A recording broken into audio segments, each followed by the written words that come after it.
They say betrayal hurts most when it comes from someone you trust.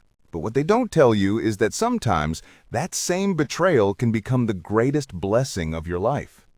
For me, it began with a dream and a promise. My best friend, Daniel, and I had been inseparable since university.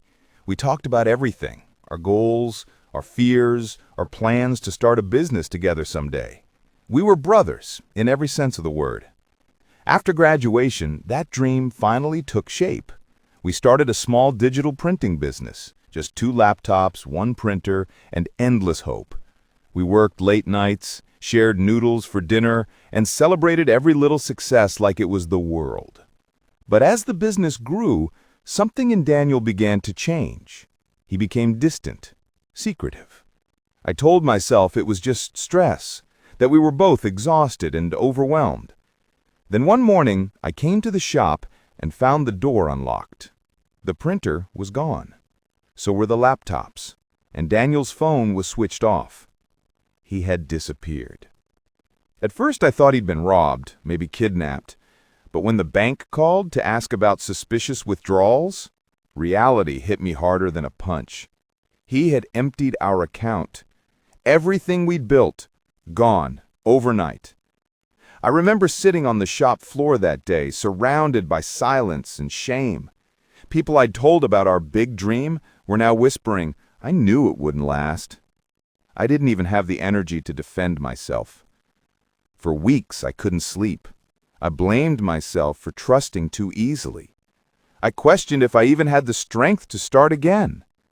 Then one evening, while walking home from yet another failed job interview, I passed a small printing shop in a rough part of town.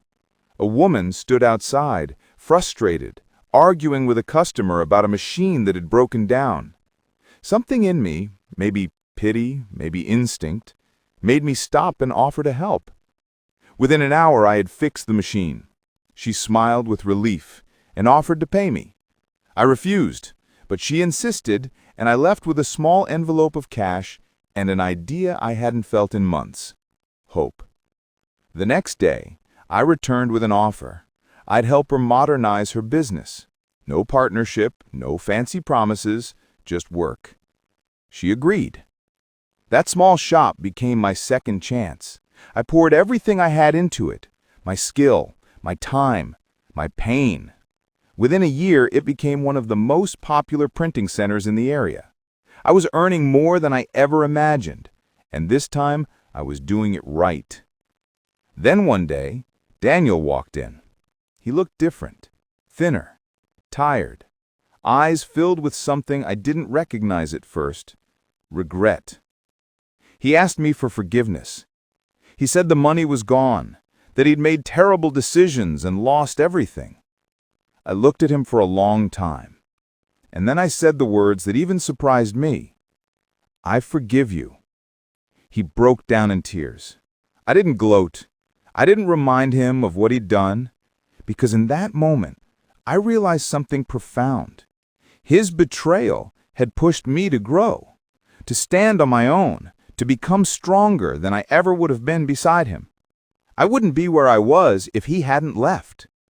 So yes, betrayal hurts, but sometimes it burns away the things that were holding you back, forcing you to rise from the ashes into who you were meant to become.